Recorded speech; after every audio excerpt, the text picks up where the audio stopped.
प्रश्न तो कल निकलेंगे, क्योंकि आज मैंने अष्टावक्र गीता शुरू की है। अच्छा, हाँ हाँ। उसमें मैं अभी फर्स्ट चैप्टर पे पढ़ रहा था कि कैसे राजा जनक ने शास्त्रार्थ के लिए बहुत सारे विद्वान पंडित बुलाए हुए थे अपनी सभा में। उसका लेखक कौन है? डॉक्टर नंदलाल दशौरा है जी। उसके बारे में कुछ जानते हैं? हाँ प्रभु जी, उनकी गीता प्रेस में बहुत सारी बुक्स हैं उनकी। और देखो, सिर्फ उतना ही जानते हैं। उनके जी भीतर भक्ति कितनी है वो कुछ जानते हैं? हाँ प्रभु जी, उनकी जो कुछ बुक्स पढ़ी है मैंने, उससे लगता है कि मतलब अच्छा भक्ति भाव है उनका। हाँ जी, तो देखो, पढ़ो तो ठीक है, इनका ये मानना है, ये समझना यही सत्य है, ऐसा कभी नहीं मानना। जी प्रभु जी। आप समझो, उनका हाँ दृष्टिकोण है ऐसा। जी और प्रभु देखो जी। दूसरी बात, भगवान की बातें या शास्त्रों की बातें सिर्फ उनके ही मुख से सुनना, जिसके जीवन में भगवान की भक्ति हो, जी है ना, तो ग्रंथों का अनुवाद या उसकी समझ तो नास्तिक लोग भी देते हैं। और मन के ख्यालों में, यानी बुद्धि से सोच सोच कर भी ग्रंथों का पूरा, क्या कहते हैं, टीका है पूरा लिखते हैं। जी होता है। लेकिन जीवन शुष्क है, जीवन में कुछ भी परमात्मा की किरण छुई नहीं है ना, परमात्मा का वो प्रेम भीतर से खिला नहीं है। तो जिसको वो उस टाइप का ज्ञान नहीं है, जी वो लिख तो अच्छा सकता है ना, जी लेकिन बात वो नहीं बनेगी। तो सिर्फ कभी भी पुस्तक पढ़े ना, तो ऐसा ही समझना कि ये उसका व्यू पॉइंट ठीक है प्रभु जी। है ना, यही सत्य है, ऐसा जरूरी नहीं है। जी बिल्कुल। तो इस तरह से पढ़ना। जी प्रभु जी। और कुछ? बस अभी तो शुरू की थी वो, कि भी कैसे शास्त्रार्थ के लिए बैठे थे उन्होंने। अ, देश विदेश से यहाँ पे सारे पंडित जन विद्वान बुलाए हुए थे, और शास्त्रार्थ चल रहा था। उन्होंने शर्त भी रखी हुई थी कि भाई ये सब इतना महल का इतना सोने चांदी खजाना और लाखों की संख्या में गायें, ये सब उसको प्रदान की जाएंगी जो इसको जीत जाएगा। तो अष्टावक्र के पिता भी वहां पे मौजूद थे। तो अष्टावक्र को शाम को पता चला कि उनके पिता बाकी सारे विद्वानों से तो जीत रहे थे, लेकिन एक विद्वान के आगे वो हार रहे हैं। तब अष्टावक्र फिर तब चले अपने घर से, और वहां पे उस सभा में पहुंच गए। 12 साल की उम्र थी। 8 जगह से कूब निकले हुए शरीर में।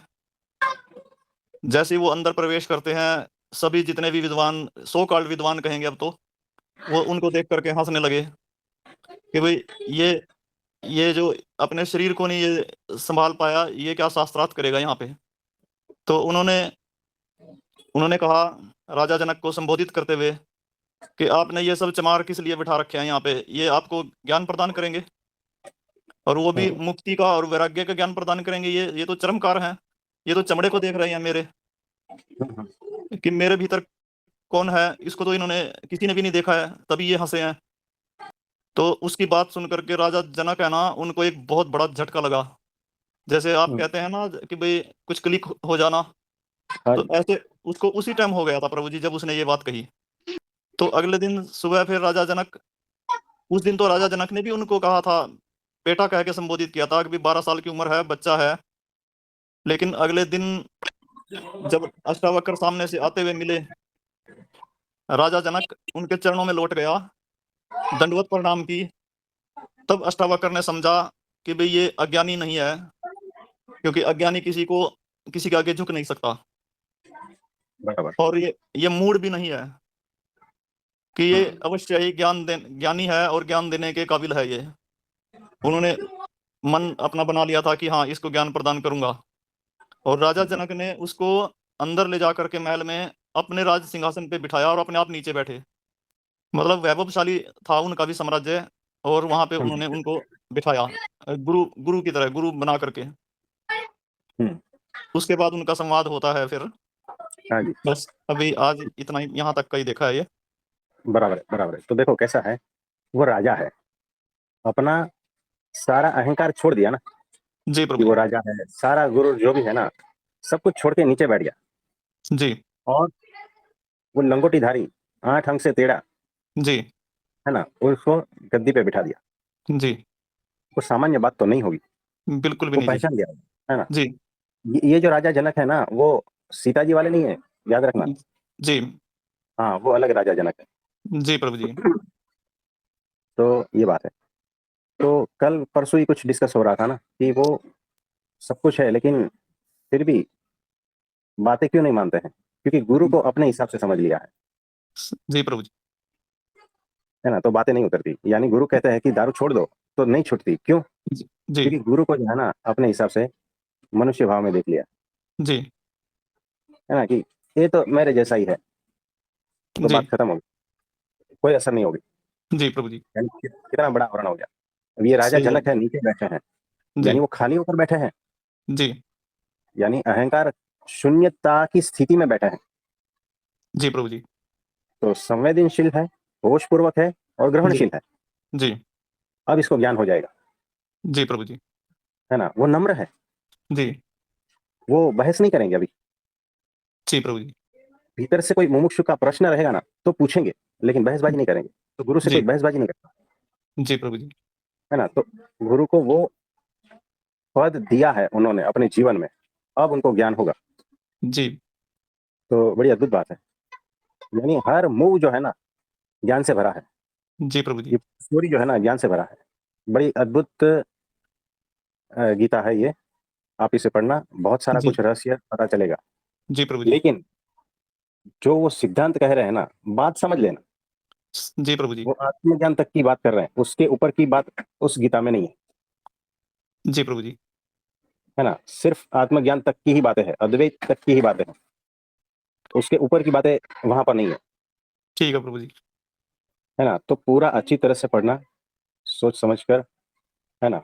जी। तो उससे ऊपर की बातें तो यहाँ हो ही रही जी प्रभु जी। है ना? तो बड़ा अद्भुत ग्रंथ है, हमने भी पढ़ा है। जी प्रभु जी। ठीक है। जी प्रभु जी। हाँ जी, और किसी का कोई प्रश्न है तो बताइए। आपने प्रणाम आपने किस राइटर का पढ़ा? हमने हमने अलग अलग जो है ना व्यक्ति है और कुछ पीडीएफ से है, उसमें से पढ़ा है। प्रभु जी मैंने तो अष्टावक्र गीता ओशो की पढ़ी हुई तो कम है, सुनी ज्यादा है वो। और दूसरा गीता पे भी ओशो ने जो विचार रखे हैं वो हाँ हाँ काफी कुछ मेरे को तो ठीक लगे, बाकियों को पसंद आए नहीं है। अष्टावक्र गीता पे तो और गीता दोनों पे ओशो ने बहुत अच्छा बोला है। हाँ उसकी जी। लिखित में एक्चुअली उसमें उसमें तो पढ़ी, गूगल में तो पढ़ी है, वो दोनों ही पढ़ी है। तो जब हम स्टूडेंट थे ना कॉलेज में, तभी हमने वो एक पढ़ी थी। तो लेकिन अलग अलग एंगल से अलग अलग लोगों का विचारधारा है ना, वो आप उसमें से देख सकते हैं। यूट्यूब पे भी जो है ना काफी सारा ऐसा मटेरियल मिल जाएगा आपको। प्रभु जी उन्होंने जैसे गीता में बोला कि अगर संजय क्या अर्जुन को 18 अध्याय जो कृष्ण भगवान ने गीता जो है, जो आपने भी एक दो बार इस पर चर्चा तभी तो बताया कि 18 हम्म, अध्याय को अर्जुन को उन्होंने पूरे कंटिन्यू 18 अध्याय ऐसे नहीं बताया जैसे कि आम आदमी बताता है। क्योंकि हम्म, युद्ध चल रहा है और युद्ध बीच में खड़ा हुआ अर्जुन को ना तो ग्रहण कर सकेगा, सबको भी तो सुन सकता था, और तो किसी को सुनी नहीं, 3 आदमियों को सुने, या तो अर्जुन को सुने या संजय की हम्म। दिव्य दृष्टि थी उसने। तो उन्होंने कहा कि हो सकता है कि ये सिर्फ संवेदना से ही, तरंगों के माध्यम से इन्होंने कहा और अर्जुन ने तरंगों के माध्यम से उसका उत्तर दिया। तो ये जो जान पाया है सिर्फ संजय जान पाया क्योंकि वेद व्यास जी की दिव्य दृष्टि थी, या अर्जुन जानते थे या कृष्ण भगवान जानते थे? इसके बारे में कुछ बताइए आप। तो ये होता है ऐसा कि सबको नहीं पता है, और वो वेवलेंथ पे जो उसकी मैच होती है ना, वो जान पाता है। कुछ लोग कहते हैं कि ये सारा कुछ मौन में हो गया है ना? वैसा भी होता है। तो बहुत सारी कहानियां हैं अलग अलग, सबके ये है कि भगवान ने अर्जुन को और सबको वो दृष्टि दी, वो फ्रीक्वेंसी दी कि वो ट्यूनिंग हो जाए मेरे साथ, और वो सारा का सारा ज्ञान ट्रांसफर हो जाए सीधा सीधा। ये भी होता है ना? तो बिना शब्दों का भी होता है, तो ये भी पॉसिबल है। नहीं तो आप सिर्फ गीता के श्लोक भी पढ़ोगे ना तो भी कितना वक्त लग सकता है, 4-5 घंटा लग सकता है ना? तो ये सारा कुछ ज्ञान वहां पर दिया है, तो शब्दों के द्वारा भी दिया है, ये भी पॉसिबल है, और बिना शब्दों के द्वारा दिया है, ये भी पॉसिबल है। दोनों हो सकता है। तो 5,000 साल पहले की बात है। तो ऐसा है। हाँ जी शशि भाई।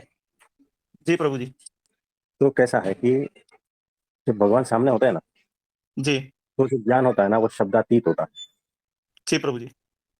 और जीवन में जिसके भगवान नहीं है ना, वो जो ज्ञान होता है ना, वो शब्द वाला होता है। बिल्कुल है जी। बस इतना समझ के रखना। जी प्रभु जी। तो ज्ञान की जो चर्चाएं होती है ना, वो बिना भगवान की होती है। जी। जहाँ भगवान की मौजूदगी है ना, वहाँ कोई ऐसी चर्चा नहीं होती। जी वहाँ सिर्फ प्रभु जी। ज्ञान ही ज्ञान का प्रकाश फैला रहता है बस। और परम मौन का वो प्रकाश है, परम जी। ज्ञान का प्रकाश। शब्दातीत है वो, शब्दों में उसको नाप नहीं सकते। ये वैसा जी है। प्रभु। तो कोई बात नहीं, कुछ और प्रश्न पूछना चाहेंगे प्रश्न भी नहीं है या प्रभु किसी जी, ये आज कोई, मैं अभी कोई बात डिनर नहीं। के टाइम पे और एक किसी, कथा कथा सुन रहा था। ऐसे चल रही थी टीवी पे, तो रोटी खाते हुए सुनाई दी। उसमें उन्होंने हम्म, ये कहा कि ये जो कहते हैं कि भाई काम क्रोध लोभ मोह अहंकार, ये मद मत्सर, इनको सबको छोड़ दो, तब जा करके इधर आओ। कि भाई आज तक इसको कौन छोड़ सका है? कि भाई आज तक हमें बताइए कि भाई इन हम्म, चीजों को अपने पुरुषार्थ से, अपने बल से कौन छोड़ पाया है? आप ये बता दीजिए बस एक बार, कि कोई ऐसा संत हो जो साक्षात है, कि उसके पास उसकी तरफ चलते जाइए। उन्होंने एग्जाम्पल भी दिया कि भाई अगर आप अंधेरे में बैठे हैं, आप सूर्य की तरफ चलना, जस्ट सूर्य की तरफ चलना शुरू कर दीजिए, अपने आप ही प्रकाशित होते जाएंगे। बराबर है। इसी तरह इसी तरह उन्होंने कहा कि भाई एक बहुत उच्च कोटि का संत है, आप उसकी तरफ बढ़ना शुरू कीजिए। ये हम्म, चीजें अपने आप, ये विकार तो उनके उसमें जाने से, उनकी तरफ चलने से ही अपने आप छूट जाएंगे। और बराबर है। यही छूटते ही हैं प्रभु जी, ये बिल्कुल, ये तो इसमें तो कोई अब इफ एंड बट वाली बात ही नहीं है, ये तो हम प्रत्यक्ष देख चुके हैं। हाँ जी। तो सही बात है, अपने बल से कुछ नहीं होगा। जी। जो ऐसा हो चुका है ना, उसके पास जाओ, उसके पास विधि है, जी। उसके पास वो दृष्टि है, वो आपको दे देंगे। उसके पास वो कीमिया है, उसके पास वो टेक्निक जी है प्रभु ना। जी।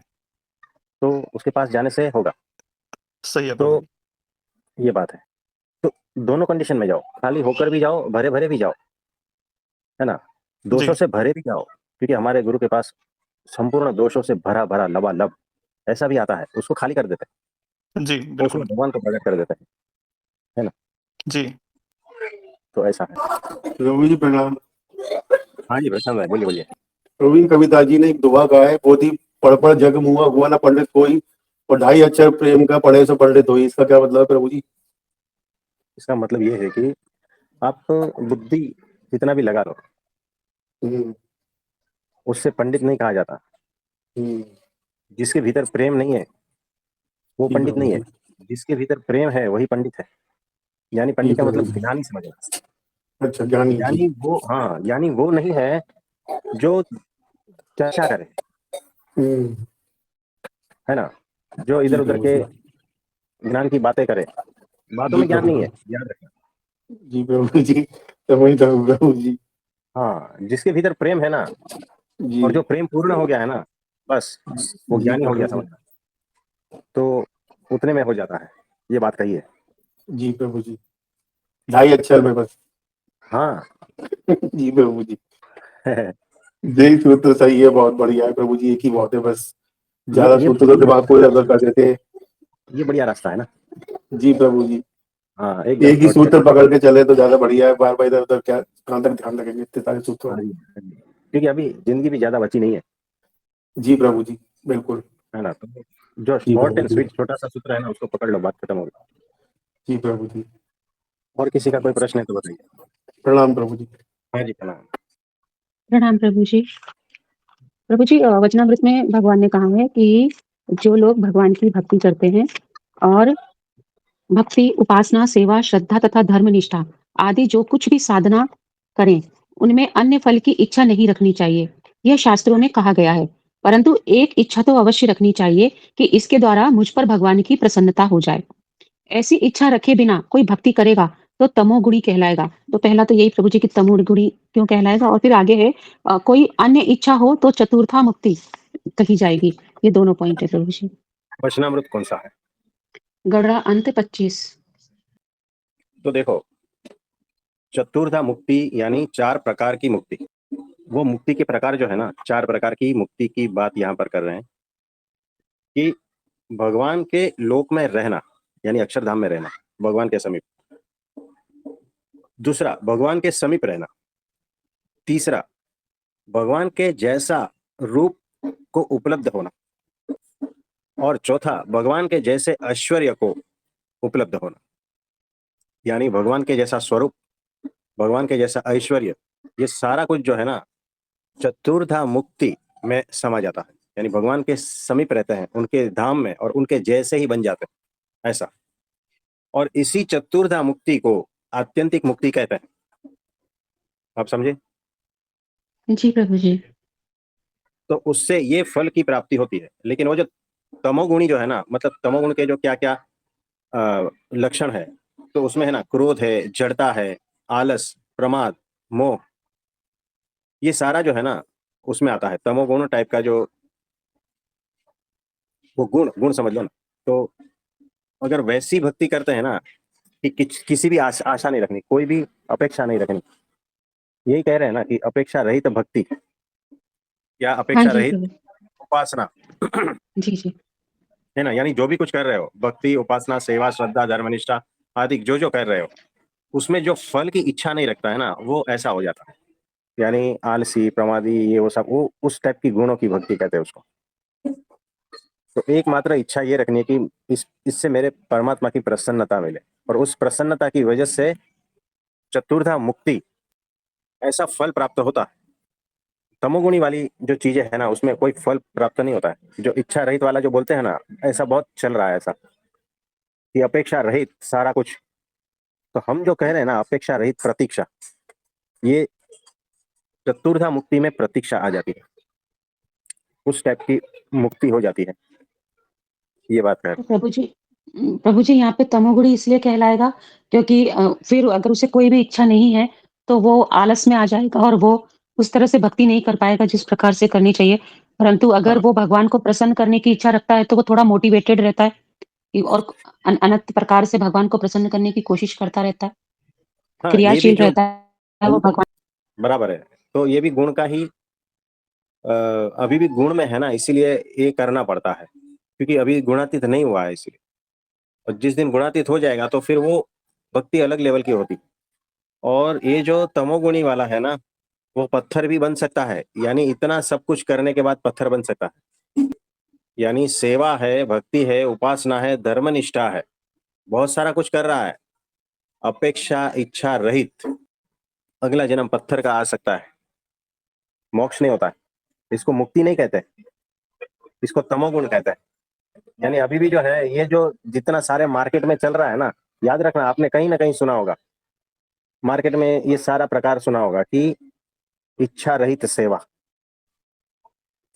अपेक्षा रहित सेवा, अपेक्षा रहित भक्ति, अपेक्षा रहित मेडिटेशन, है ना। ये सारा जो है ना, ये हमारी जो अपेक्षा रहितता है वो अलग है, और मार्केट में जो चल रहा है ना अपेक्षा रहित, वो टर्म अलग है। मार्केट में जो अपेक्षा रहितता है, या अब तक आपने जो सुना है ना कि इच्छा रहित, कोई कामना रहित, कोई वासना रहित, उसमें तमोगुण होता है। और वो अगले जन्म में या तो अजगर भी बन सकता है, भूंड भी बन सकता है, भैंस भी बन सकता है, पत्थर भी बन सकता है। आप समझे? जी, और अपेक्षा रहित, इच्छा रहित, वासना रहित, यानी ये रहित गुणातीत होना है। और ये सारा कुछ रहित प्लस एकमात्र इच्छा, यानी और कुछ इच्छा नहीं, संसार की कोई इच्छा नहीं, है ना, देह या इंद्रियों की और कोई इच्छा नहीं, सिर्फ एकमात्र इच्छा रखनी है कि परब्रह्म परमात्मा और मेरे गुरु इससे प्रसन्न हो रहे हैं। बस उतनी इच्छा में आपको परम मुक्ति मिल जाती है। चतुर्धा, यानी भगवान के समीप रहते हो, भगवान के जैसे गुण को धारण करते हो, उसके स्वरूप को, उनके ऐश्वर्य को धारण करने का वो आ जाता है।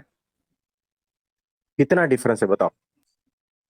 यानी भक्ति तो करते हुँ, हो, ज्ञान भी है, सेवा भी करते हो, सबकी, कितने लोगों की सेवा करते हो, बहुत कुछ करते हो, समझ में थोड़ा सा फर्क, और फल प्राप्ति में अनंत गुना फर्क हो जाता है। कुछ समझ रहे हो? हाँ जी प्रभु जी, समझ पा रही हूँ। इसीलिए अक्षर ब्रह्म सत्पुरुष की जीवन में आवश्यकता है। नहीं तो पूरा जिंदगी आपको लगता है कि मैं तो इतना इतना सब कुछ कर रहा हूँ इच्छा रहित, लेकिन थोड़ी सी समझ में भेद है ना, सारा पानी में जाता है।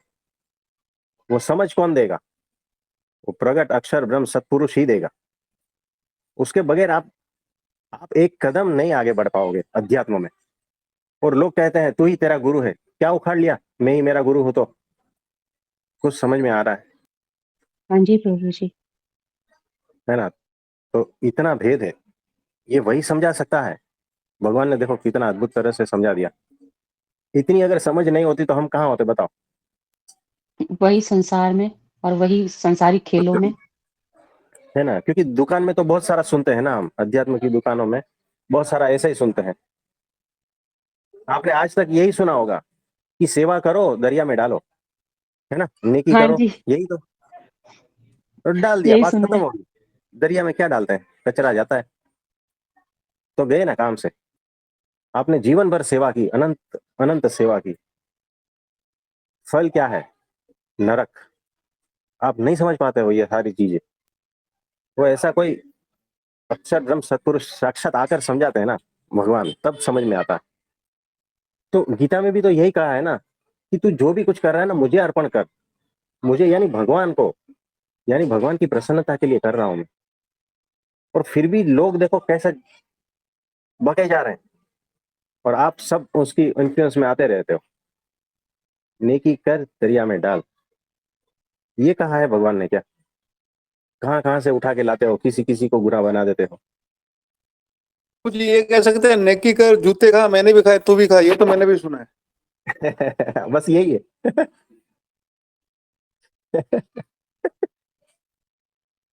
तो ऐसा है, तो सावधान होना है। भगवान के वचन जो है ना अद्भुत होते हैं। थोड़ा सा भी समझ में अगर फर्क आ गया ना तो रास्ते बहुत बदल जाते हैं।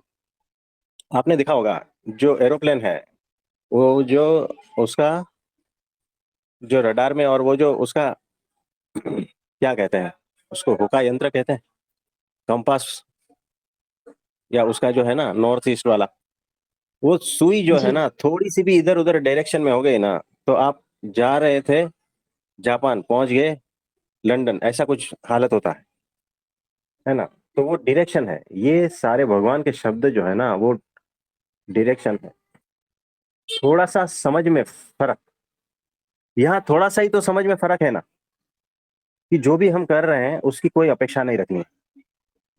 हमारे पास आते हैं लोग, मैं तो बहुत सारा करता हूँ, कबूतरों को चना देता हूँ, कुत्तों को रोटी देता हूँ, गाय को रोटी देता हूँ, और जो भी है सबको मदद करता रहता हूँ। कोई गरीब है तो उसको कंबल है, ये है वो है, सब कुछ सब करने के बाद में तो बोलता है कि नहीं, कोई अपेक्षा नहीं, अपनी कोई अपेक्षा नहीं, कोई इच्छा नहीं, कुछ भी नहीं चाहिए बस। तो यही सारा कुछ कर रहा है, फिर भी भीतर से थोड़ी समझ कि एकमात्र परमात्मा मुझ पर प्रसन्न है, बस इस कार्य से इतनी समझ करनी है। बाहर का कोई व्यवहार चेंज नहीं करना है, भीतर की समझ चेंज करनी है। बाहर तो जितना नेकी कर रहे हो कर ही रहे हो, भक्ति कर रहे हो, निष्ठा भी है, उपासना भी है, सब कुछ है, लेकिन अगर समझ में थोड़ी सी भी इधर उधर हो गई ना तो उसका फल जो है ना बहुत जमीन आसमान का फर्क होता है। आप समझे जी, ये कितना अद्भुत है? थोड़ी समझ भीतर की ही चेंज कर दो, फल बहुत अद्भुत हो जाता है। कार्य तो वही रहता है। तो वो समझदारी वो जरूरी है। कार्य तो ठीक है, समझदारी जरूरी है। हाँ जी, और किसी का कोई प्रश्न है तो बताइए। प्रणाम प्रभु जी। हाँ जी, रवि भाई बोलिए। प्रभु जी, अभी जैसे अभी शिष्य के जीवन में गुरु आते, सदगुरु आते, और फिर शिष्य को भी पता चला है कि यही प्रकट भगवान है और ये मुझे तारने वाले हैं, है ना? तो शिष्य को तो हम्म पता चला, वो शिष्य निश्चिंत भी हो गया है, निर्भय भी हो गया है ना? हम्म हम्म लेकिन अभी एक जो है कि प्रकट भगवान परमात्मा जो है प्रकट रूप में आए हैं और हमें ये करेंगे, मुक्ति दिलाएंगे। ऐसे होने के बाद भी अब ये जो मनुष्य शिष्य जो है, शिष्य मनुष्य है और सामने प्रकट भगवान परमात्मा प्रकट हुए, उसको पता है, फिर भी लेकिन ऐसी युक्ति बताइए कि कभी-कभी जो है ना वो उनको मनुष्य के भाव में ही देखता है। लेकिन ऐसा देखना चाहिए ना कि साक्षात परमात्मा प्रकट हुए और वो हमें तारने वाले। तो कभी-कभी ये जो भाव है उसके लिए कुछ युक्ति है कि हर पल हमें ऐसे भाव आना चाहिए कि साक्षात परमात्मा ही है सामने। तो ये थोड़ा-सा मार्गदर्शन कीजिए। तो मनुष्य भाव रहना स्वाभाविक है, क्योंकि अनंत जन्मों से उस भाव में ही जिए जा रहे हैं हम। तो सामने जो हमारी इंद्रियां देती है ना, वही हम लेते हैं, है ना। तो अभी भीतर की वो आंख खुली नहीं है कि वो भगवान को देख पाए। इसीलिए अभी तो ये चमड़े की आंख है ना, उससे तो मनुष्य ही दिखेगा। तो अभी भीतर उतना ज्ञान नहीं है, भीतर उतनी पात्रता नहीं है, भीतर उतना प्रकाश नहीं है कि वो आंख खुल जाए और भगवान को पहचान पाए। अभी तो किसी ने कहा है कि ये भगवान है, इसीलिए आप मान रहे हो, और वो आपकी बुद्धि थोड़ी थोड़ी मान रही है, ऊपर ऊपर। लेकिन भीतर वो निष्ठा अभी भी नहीं है। जिस दिन वो भीतर 100% निष्ठा हो जाएगी और वो आपके मन बुद्धि चित्त सबके पार चली जाएगी ना, तब जाके है ना वो बात बनेगी, नहीं तो नहीं बनेगी। टाइम लगेगा, धीरे धीरे लगेगा। तो उनके गुणों का चिंतन मनन, भगवान के गुणों का चिंतन मनन करते रहोगे, उनके प्रसंगों का, तो धीरे धीरे पता चलता जाएगा कि हाँ ये बात है। तो धीरे धीरे आपकी मनुष्य दृष्टि जो है ना, मनुष्य भाव वाली दृष्टि, वो खत्म होती जाएगी, निर्दोष दृष्टि आ जाएगी। और जिस दिन वो निर्दोष दृष्टि जो है ना आ जाएगी, तो उस परम तत्व को आप पहचान पाओगे। निर्दोषता में ही निर्दोषता का दर्शन होता है। जब आप निर्दोष हो जाते हो, तब ही आपको उनकी निर्दोषता में प्रकट भगवान दिखते हैं। तो इसीलिए हम बार बार कह रहे हैं कि निर्दोष दृष्टि रखना है, सबको निर्दोष ही समझना है। ये प्रैक्टिस है, धीरे धीरे धीरे करके, और वो हकीकत है। हम झूठ की प्रैक्टिस करने के लिए थोड़ी बोल रहे हैं। वो जो हकीकत है उसको थोड़ा अगर धक्का मिले ना तो खिल जाएगा, ऐसा। तो इसलिए उसकी प्रैक्टिस करनी जरूरी है, नहीं तो हम दोष युक्त भरे भरे रहेंगे। तो निर्दोष बुद्धि, निर्दोष दृष्टि रखनी है, ताकि हम निर्दोष हो जाए। सामने वाले के लिए थोड़ी रखनी है, मतलब सामने वाले के हित में है या अहित में, उससे क्या लेना देना। सामने वाले को निर्दोष समझना ये हमारे हित में है, इसीलिए हमें ये करना है। तो जैसे जैसे निर्दोष दृष्टि होती जाएगी, निर्दोषता भीतर से हमारी खिलती जाएगी ना, उस फ्रीक्वेंसी पर हमें परमात्मा का दर्शन होगा। फिर चाहे वो मनुष्य में हो या किसी में भी, नहीं वो फ्रीक्वेंसी मैच होनी चाहिए। वो वेवलेंथ जो है ना, जब तक मैच नहीं होती ना, तब तक क्लिक नहीं होता। और वो आर पार जानी चाहिए, यानी मन बुद्धि चित्त अहंकार सबसे पार निकल जानी चाहिए। और कण कण में जब वो निष्ठा बैठ जाती है ना, तब बात अलग हो जाती है। तब सामने है ना, उसमें मनुष्य भाव नहीं आता, और हर जगह पर हर कण में वो परमात्मा ही दिखेगा, ऐसी दृष्टि हो जाती है। तो उसका बेस है निर्दोष बुद्धि। आप में निर्दोष बुद्धि नहीं है तो दोष ही देखोगे ना, और मनुष्य भाव ही दोष है। आप समझे? यस प्रभु जी। अभी दूसरा सवाल एक था कि अक्षर ब्रह्म जो सतपुरुष प्रकट भगवान जो है, भगवान सबसे ज्यादा प्रसन्न कब होंगे? उनकी प्रसन्नता के लिए क्या करना चाहिए? देखो, एक ही बात है, वो उनकी आज्ञा है, उस हिसाब से आप कर दोगे, वो प्रसन्न है, बात खत्म हो गई। तो अलग अलग समय पे अलग अलग उनकी आज्ञा आती है, उस हिसाब से आपने कर दिया तो प्रसन्नता। जैसे जैसे वो प्रसन्न होते हैं, वैसे वैसे आपके भीतर के आवरण टूटते जाते हैं, आपको ज्ञान होता जाता है। तो आज्ञा पालन में ही उनकी प्रसन्नता है।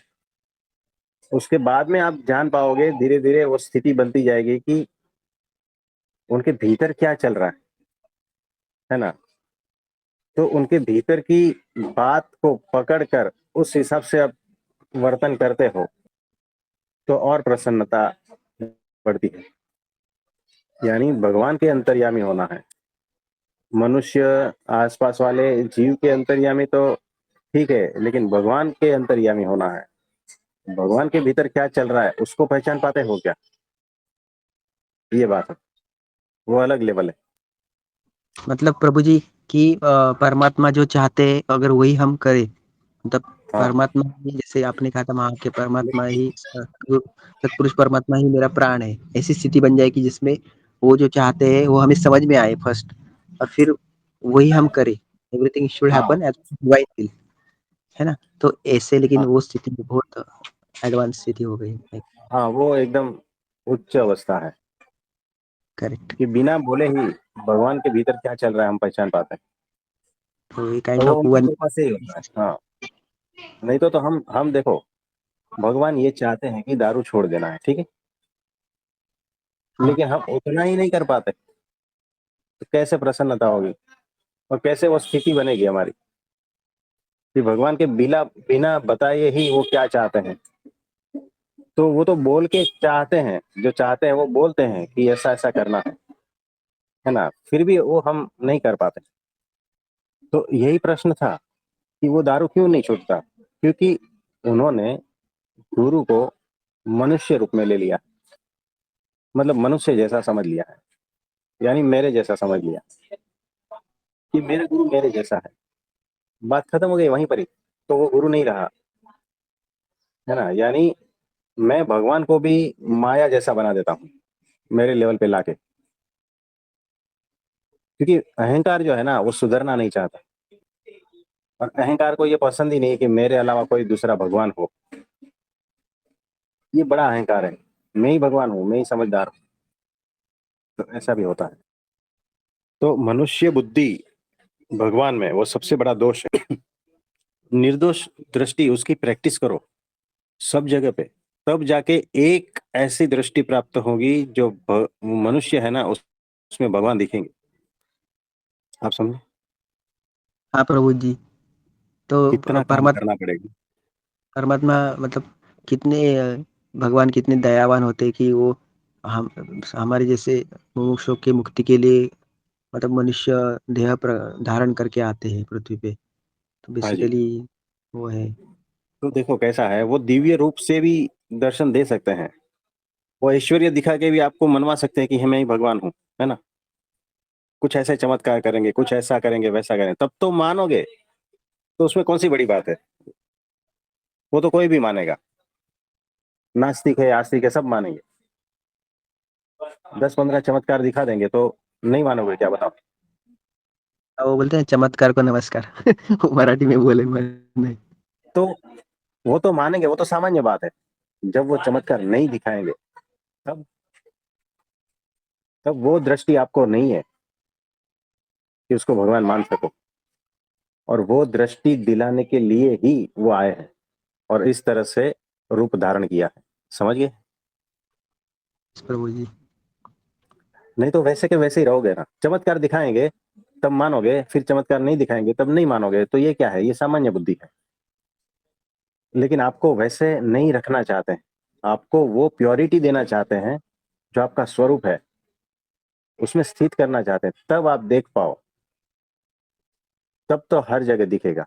वो दिखाने के लिए, उस अवस्था में लाने के लिए, वो स्थिति प्राप्त करवाने के लिए है ही वो ऐसा स्वांग रच के आए हैं। प्रभु जी हम सभी को आशीर्वाद दीजिए कि हम लोग ऐसे मतलब मन हम लोग में दिव्य दृष्टि तब ये हो जाए कि हम हर पल हर क्षण परमात्मा प्रकट रूप में है करके ऐसे ही भाव में देखें, ना ही मनुष्य भाव में। हाँ जी, तो आप सभी के लिए प्रार्थना करते हैं कि आप सभी को वो निर्दोष बुद्धि और निर्दोष दृष्टि उपलब्ध हो, और मनुष्य भाव और वो दोष सारा हट जाए, ऐसा भगवान से प्रार्थना करते हैं।